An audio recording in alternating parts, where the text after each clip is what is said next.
Assalamualaikum warahmatullahi wabarakatuh. Raditu billahi robban wa bil islami dinan wa bi Muhammadin nabiyya wa rasulah. Halo semuanya, perkenalkan nama saya Nurul Akila Baharudin, mahasiswi dari kampus Institut Teknologi Kesehatan dan Sains Muhammadiyah Sidra. Kecerdasan buatan AI merupakan inovasi teknologi yang merevolusi tatanan dunia modern. AI telah memberikan begitu dampak yang luar biasa pada kehidupan kita. Indonesia salah satu negara yang berkembang dinamis.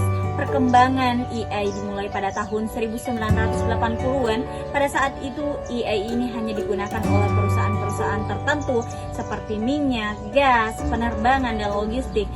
Namun, seiring berjalannya waktu, AI ini semakin populer pada tahun 2000-an. Banyak kemudian perusahaan-perusahaan yang berkontribusi di dalamnya, khususnya dunia keperawatan saat ini. Wabah COVID-19 yang terjadi pada tahun 2020 mengakibatkan peran AI lebih banyak berkontribusi. Tahun di mana perubahan teknologis yang signifikan telah terjadi. Rumah sakit negara maju secara agresif telah menerapkan teknologi digital seperti sensor, robot pintar. Akan tetapi ada kemudian 14 literatur yang mengungkapkan kesulitan dalam mengintegrasikan robot.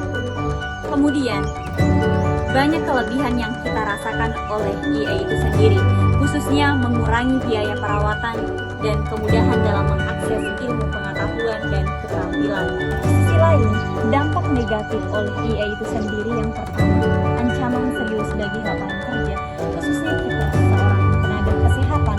Sebagai seorang perawat, ketika kita tidak berkompeten dan tidak memiliki keahlian di dalamnya, lambat laun dan mau tidak mau kita akan tereliminasi. Dan yang kedua, ketergantungan berlebihan pada teknologi. Seperti pada hari ini yang kita rasakan, dari bangun tidurnya kita sampai tertidur kembali, kita tidak lepas yang namanya gadget. Dan yang ketiga, keamanan data dan privasi. Apa sih yang kemudian tidak bisa diakses oleh internet pada hari ini?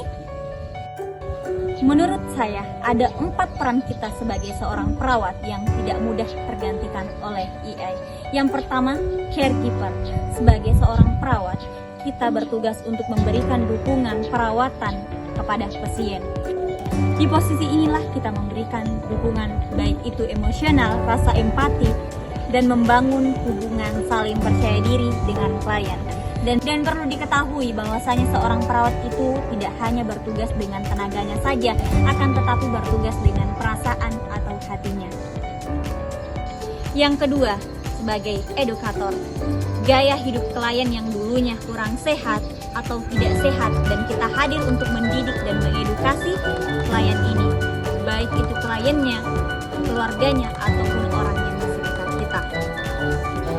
Dan yang ketiga, peran kita sebagai advokat, yaitu memberikan perlindungan atau pembelaan terhadap klien. Oleh karena itu, kompetensi dan intelektual yang dimiliki oleh seorang perawat adalah kunci dari pelayanan.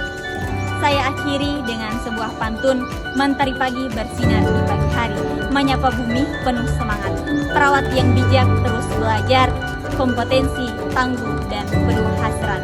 Billahi fisabilil haq, fastabiqul khairat.